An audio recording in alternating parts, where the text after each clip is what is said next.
శేఖర్ గారు ఉన్నారు, ప్రముఖ రాజకీయ విశ్లేషకులు. ఆయన అనలైజ్ చేస్తారు ఈ అంశానికి సంబంధించి. చెప్పండి సార్. నమస్తే సహచర ప్యానలిస్టులకి, మీకు అలాగే వీక్షకులందరికీ వెరీ గుడ్ ఆఫ్టర్నూన్. ఫస్ట్ ఒక డిస్క్లైమర్ చెప్పాలనుకుంటున్నాను నేను. చెప్పండి. ఎవరైనా సరే ఇతర పార్టీల వాళ్ళు నా మీద లైన్ దాటి మాట్లాడితే నేను వాళ్ళ అధినాయకులను అదే లైన్ దాటి మాట్లాడతాను. సో వాళ్ళ నాయకుల్ని తిట్టించుకోదలుచుకుంటే నాతో లైన్ దాటి మాట్లాడండి. ఇక మిమ్మల్ని లైన్ దాటి మాట్లాడొద్దని వాళ్ళు చెప్తే నాకు లైన్ లేదు, నాకు అధినాయకులు ఎవరు లేరు. కాదు, మీరు మాట్లాడింది నేను ఎప్పుడు లైన్ దాటి మాట్లాడను. మీరు మాట్లాడింది అది లైన్ దాటిందని వాళ్ళు భావిస్తే వాళ్ళ ఇష్టం, అది వాళ్ళ మీద వదిలేస్తాం. రైట్. సో ఇక్కడ అనాలిసిస్ అంటే ఏంటి? మన ఖాళీగా కూర్చుని ఎవరైనా వచ్చి మాట్లాడంటే అనాలిసిస్ అంటే విషయాన్ని అనలైజ్ చేయటం. 2014లో 2019 ఎన్నికలైన తర్వాత కాన్స్టెంట్గా నేను చెప్తూ వచ్చాను వివిధ ఛానల్స్లో, వచ్చే ఎన్నికలలో తెలుగుదేశం జనసేన పొత్తు వెళ్తాయి ఎన్నికలకి అని చెప్తుంటే, లేదు టీడీపీది జనసేనది 60-40 బంధం అని చెప్పేవాళ్ళు. టీడీపీ అధికార ప్రతినిధి వాళ్ళిద్దరూ టీడీపీ వైసీపీది 60-40 బంధము, మేము ప్రజల కోసం వచ్చిన పార్టీ అని చెప్పేసి చెప్తా ఉండేవారు.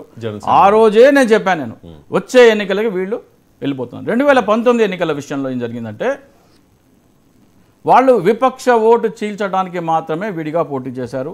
ఎందుకంటే బీఫామ్స్ మీరు విడిగా పోటీ చేయాలనుకున్నప్పుడు కొత్త అభ్యర్థులకి బీఫామ్స్ ఎప్పుడు ఇస్తారండి? మీరు రేపు నోటిఫికేషన్ వచ్చి నామినేషన్కి రేపు లాస్ట్ డేట్ అనగా 24 hours, 12 hours, 10 hours ముందు కూడా నా బీఫామ్లు ఇచ్చారు. వాడు ఎప్పుడు వెళ్ళి నామినేషన్ వేయాలి, ఎప్పుడు వెళ్ళి ప్రచారం చేసుకోవాలి. సో ఇక్కడ ఏంటంటే కాపు సామాజిక వర్గం ఓటు చీల్చడానికి, దాన్ని నేను సబ్స్టాన్షియేట్ చేయడానికి ఏం చేస్తానంటే, 18 నుంచి 19 వరకు కాపు సామాజిక వర్గం నాయకులందరినీ జనసేన పార్టీలోకి ఆహ్వానించారు. జేడి లక్ష్మణ్ గారు, తోట చంద్రశేఖర్ గారు, చింతల పార్థసారథి గారు, ఆకుల సత్యనారాయణ గారు, మన విజయబాబు గారు, ఇట్లా పెద్ద లిస్ట్ ఉంది, 20 మంది లిస్టు. వాళ్ళందరినీ తీసుకొచ్చి పార్టీలో ఇది కాపుల పార్టీ అని భ్రమింపజేశారు. అలాగే స్టూడియోలో కూర్చోబెట్టి పవన్ కళ్యాణ్ తల్లిని తిట్టించడం. ఎందుకు? అది కాపుల్లో ఆవేశాలు రేగిపోయి వాళ్ళందరూ జనసేనకు ఓటు వేయాలని. చిరంజీవి రాజకీయాలకి పనికిరాడు, మా బ్లడ్ వేరు, మా బ్రీడ్ వేరు అని తిట్టిన వాళ్ళు ఎందుకు ఆ స్టేట్మెంట్ వచ్చింది?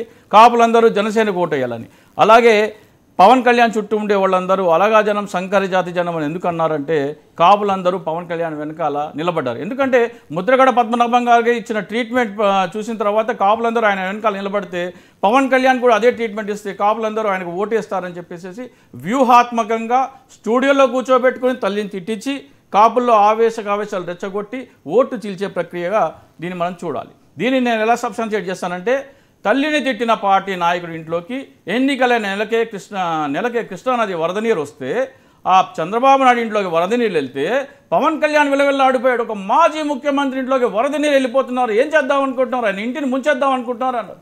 అరే, నిన్నటిదాకా మీ తల్లిని తిట్టారన్నావు, మీ అన్నం తిట్టారన్నావు, అలాగా జనం శంకర జాతి జనం అన్నావు, భూస్థాపితం చేస్తాన్నావు.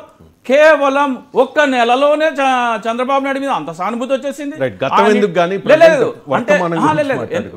అంటే ఓట్లు చీల్చడానికి వాళ్ళు విడిగా పోటీ చేశారని చెప్తున్నా. అలాగే కాపులందరినీ చేర్చుకున్న వాళ్ళందరినీ కాపుల పార్టీలోంచి బయటికి ఎలా పంపించేశారు? వాళ్ళ అవసరం తీరిపోయింది. ఈసారి కాపుల ఓట్లు కావాలి. గతంలో కాపుల ఓట్లు చీల్చాలి కాబట్టి కాపులందరూ ఆహ్వానించారు. ఈసారి వాళ్ళు ఏం చేశారు? పార్టీ ఆఫీస్కి వస్తే ఎవరు వాళ్ళ పేపర్స్ ఇస్తే తీసుకోవద్దు, వాళ్ళ ఫోన్ కాల్స్ అటెండ్ చేయకూడదు, ఆఖరికి వాళ్ళు వస్తే కుర్చీ కూడా వేయకూడదని ఆదేశాలు ఉన్నాయని ఇటీవల పార్టీ నుంచి బయటకు వచ్చిన సందీప్ చెప్పాడు. సో హ్యూమిలియేట్ చేసి వాళ్ళని పొమ్మనక పొగబెట్టి బయటికి పంపించారు. ఎందుకని? వాళ్ళు పార్టీ బలోపేతం చేస్తారని. పవన్ కళ్యాణ్ ఇటీవల ఏమన్నారు? ఎంపీ ఎన్నికలకి నాకంటే 15 రోజుల ముందు వచ్చి నా దగ్గర టికెట్ తీసుకుని నా మీద పెత్తనం చెలాయించారని జేడి లక్ష్మణ్ గారు అంటున్నారు. ఎందుకన్నారు ఆ మాట? జేడి లక్ష్మణ్ గారు పార్టీని బలోపేతం చేసే కార్యక్రమాలు చేస్తుంటే పార్టీని బలహీనంగా ఉంచమని ఈయనకు ఆదేశాలు చంద్రబాబు నాయుడు నుంచి 2014 నుంచి పార్టీని బలహీనంగా ఉంచే ఆదేశాలు ఉన్నాయి. కాబట్టే ఆయన పార్టీ ఆఫీస్కి ఏడాదికి 2-3 సార్లు మాత్రమే వస్తాడు. 2019 ఎన్నికలు అయిపోయిన తర్వాత ఈ రోజుకి 1711 రోజులు లెక్కేసుకోండి. 1711 డేస్లో పవన్ కళ్యాణ్ 50 రోజులు ఉన్నాడు. అతను ఒక రాజకీయ నాయకుడా? పార్టీలో చెప్తున్నాను నేను, మనం మాట్లాడుకునే సమయం లేదు, డిబేట్ కదా, నలుగురికి అవకాశం ఇవ్వాలి. 2 minutes 2 points. ఇప్పుడు చంద్రబాబు నాయుడు పవన్ కళ్యాణ్ ఇంటికి వెళ్ళినా, పవన్ కళ్యాణ్ చంద్రబాబు నాయుడుకి వెళ్ళినా ఆకు ముళ్ళు మీద పడ్డా, ముళ్ళు ఆకు మీద పడ్డా కానీ చిరిగేది ఆకే. ఈ ఆకెవరు ముళ్ళెవరు? ఆకెవరో ముళ్ళెవరో ప్రజలందరూ తెలుసు. చెప్పండి. ఆకేమో పవన్ కళ్యాణ్, ముళ్ళేమో చంద్రబాబు నాయుడు. ఇది అందరికీ తెలుసు. వాళ్ళు అన్నారు కూడా ఒకప్పుడు పార్టీ. అలాగే ఇక్కడ నేను చంద్రబాబు నాయుడు కూర్చుని సీఎం ఎవరో డిసైడ్ చేసుకుంటాము అన్నారు. అంటే మీరు ఈవీఎంలలో బటన్ నొక్కేసేయండి, బటన్ నొక్కేసి వెళ్ళిపోండి. మీతో పని మళ్ళీ 5 సంవత్సరాల తర్వాత మీరు బటన్ నొక్కేసి వెళ్ళిపోయిన తర్వాత ఎవడైనా సీటు గెలుస్తారో అప్పుడు మీ ఇద్దరం కూర్చొని మాట్లాడుకుంటూ ఉంటే మీతో పని తీరిపోయిన తర్వాత మీది ఏముంది, 5 ఏళ్ళ తర్వాత కదా మీతో పని. మళ్ళీ మేమిద్దరం కూర్చొని ఎవరు సీఎంఓ డిసైడ్ చేస్తాం. ఎప్పుడు డిసైడ్ చేస్తాం? ఫలితాలు వచ్చిన తర్వాత. ఫలితాలు వచ్చిన తర్వాత కండిషన్ పెట్టారా? మరి ఎప్పుడు డిసైడ్ చేస్తారు? బిఫోర్ ఎలక్షన్స్ ఏమో. అది బిఫోర్ ఎలక్షన్స్ వెన్ సీట్. ఇప్పుడు మీరు మీ పార్టీలో మీరు తీసుకునే సీట్లు 24 to 30 మధ్యలో ఉంటాయి. అంత మీరు దాటో 2 ఎంపీ 30 లోపల ఎమ్మెల్యే సీట్లు. 30 లోపల ఎమ్మెల్యే సీట్లలో కూడా పారాచూట్ బ్యాచ్, అంటే ఆకాశం నుంచి ఊడిపడే తెలుగుదేశం నాయకులు జనసేన నుంచి టికెట్ మీద, అంటే మొన్న కూకట్పల్లిలో అలాగే కొత్తగూడెంలో పోటీ చేసినట్టు వచ్చేవాళ్ళు వాళ్ళు ఒక 12 మంది దాకా ఉండొచ్చు. వాళ్ళు జనసేన టికెట్ మీద గెలిచిన తర్వాత చంద్రబాబు నాయుడు కోసం పనిచేస్తారా, పవన్ కళ్యాణ్ కోసం పనిచేస్తారా? సో ఇవన్నీ ఏంటంటే ఒక పార్టీ ఒక సామాజిక వర్గాన్ని ఓట్లు వేయించుకునేందుకు స్థాపించబడిన పార్టీ. ఇప్పుడు చంద్రబాబు నాయుడు ద్వారా ఒక సామాజిక వర్గాన్ని. నా క్వశ్చన్ ఏంటంటే ఇక్కడ నా క్వశ్చన్ ఏంటంటే 2009లో ప్రజారాజ్యం పార్టీ అప్పుడు చేదు అనుభవాలు, ఆ తర్వాత జనసేన పార్టీ పెట్టారు 2014లో. అప్పుడు పోటీ చేయలేదు. 2019లో పోటీ చేసి 2 చోట్ల కూడా ఓడిపోయిన పరిస్థితి. ఆ తర్వాత ఎన్నో ఇబ్బందులు అవమానాలు ఎదుర్కొన్నారు.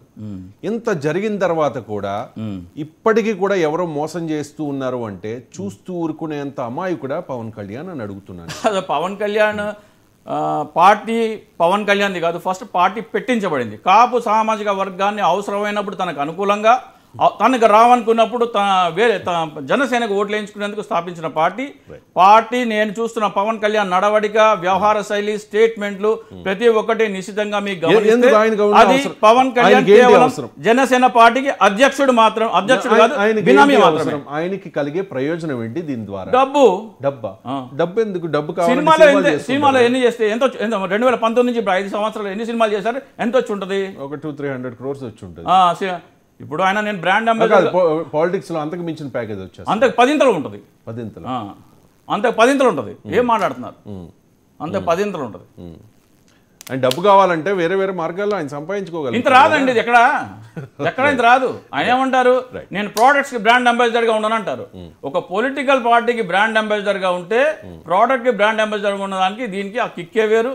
పవన్ కళ్యాణ్ కి అంత తెలివంతుడు, అంత ఆలోచనాపరుడు, అంత దూరదృష్టి గలవాడు, డబ్బు ఎలా సంపాదించేసినవాడు ఈ భూ ప్రపంచంలో ఎవడో లేడు. అలాగే నేను అంబటి రాంబాబు గారి ట్వీట్ గురించి చెప్పారు. అంబటి రామ్ గారు ఎందుకు ట్వీట్ చేశారంటే, నిన్న ప్రెస్ మీట్ అయింది. చంద్రబాబు నాయుడు వెళ్ళిపోగానే వీళ్ళిద్దరు జాయింట్ ప్రెస్ మీట్ అది చేయలేదు. Pawan Kalyan Chandrababu Naidu joint press meet చేసింటే ఒక కాన్ఫిడెన్స్ వచ్చేది. వాళ్ళిద్దరు చేయలేదు. మనోహర్ గారు మనోహర్ గారి ఫేస్ లో 1000 watt బల్బ్స్ అంత గ్లో ఉంది. పవన్ కళ్యాణ్ ఫేస్ చూడండి, మీకు అర్థమైపోతుంది. అవకాశం ఉంటే ఆ విజువల్స్ ప్లే చేయండి. కాబట్టి రాంబాబు గారు ఇప్పుడు మనకి నచ్చినట్టుగా మీ ఫేస్ ఉంది. ఇప్పుడు మీ మీద నాకు అభిమానం ఉందనుకోండి, ఒక రకంగా కనిపిస్తుంది. అవును. లేకపోయింది అనుకోండి, వేరే రకంగా కనిపిస్తుంది. లేదు, అనుకూలంగా జరిగితే నేను చెప్పేది కన్వీనియంట్ గా మనం మార్చుకుంటాం. పవన్ కళ్యాణ్ ని ద్వేషించే వాళ్ళకి పవన్ కళ్యాణ్ ఫేస్ ఎప్పుడు లేదు. పవన్ కళ్యాణ్ అభిమానించే వాళ్ళకి పవన్ కళ్యాణ్ ఎలా ఉన్నా నచ్చుతుంది. చర్చలు సఫలవంతమైతే గ్లో వేరుగా ఉంటది. మనోహర్ కి సఫలంగా ఉంది, పవన్ కళ్యాణ్ కి అంతగా సఫలీకృతం అయినట్లేదు. ఎందుకంటే ఆయనకు రొటీన్ అది. నాకు అర్థం కాని విషయం ఏంటంటే, మనోహరు జనసేన పార్టీనే, పవన్ కళ్యాణ్ జనసేన పార్టీనే. వీళ్ళిద్దరూ కాదు. ఒకరి మొహం వెలిగిపోవడానికి, ఒకరి మొహం డల్ అయిపోవడానికి కారణం ఏమై ఉంటది? అంతే కదా. ఇప్పుడు మంచి జరిగితే ఇద్దరు ఉద్యోగులు ఉంటారు. ఒక ఉద్యోగుని బాస్ మెచ్చుకొని ఇంకో ఉద్యోగిని మెచ్చుకోకపోతే మెచ్చుకునే ఉద్యోగి మొహం వెలిగిపోతా ఉంటది. వెల్డన్ అని. రైట్. మీకు అలా అనిపించి ఉండవచ్చు, అది మీ అభిప్రాయం ఉండొచ్చు. సీక్వెన్స్ ఆఫ్ ఈవెంట్స్ జరుగుతున్న 2010 సంవత్సరాలు జరుగుతుంది చూస్తే అది కళ్ళకి కట్టినట్టు అర్థం అవుతుంది. రైట్. కిరణ్ గారు, మీకు అవకాశం ఇస్తాను, మాట్లాడే అవకాశం. ఒక్కసారి మరి ఇప్పుడు కుల ప్రస్తావన లేని రాజకీయం ఉండదు. మనం కులాలను ఎంత దూరం ఉంచుదామన్నా కూడా ఆంధ్రప్రదేశ్లో ఒక బలమైన సామాజిక వర్గం, కొన్ని పార్టీల భవితవ్యాన్ని నిర్దేశించగల సామాజిక వర్గం కాపు సామాజిక వర్గం. ఆ కాపు సామాజిక వర్గంలో చాలా కులాలకు అతీతమైన నాయకుడు రంగా గారు.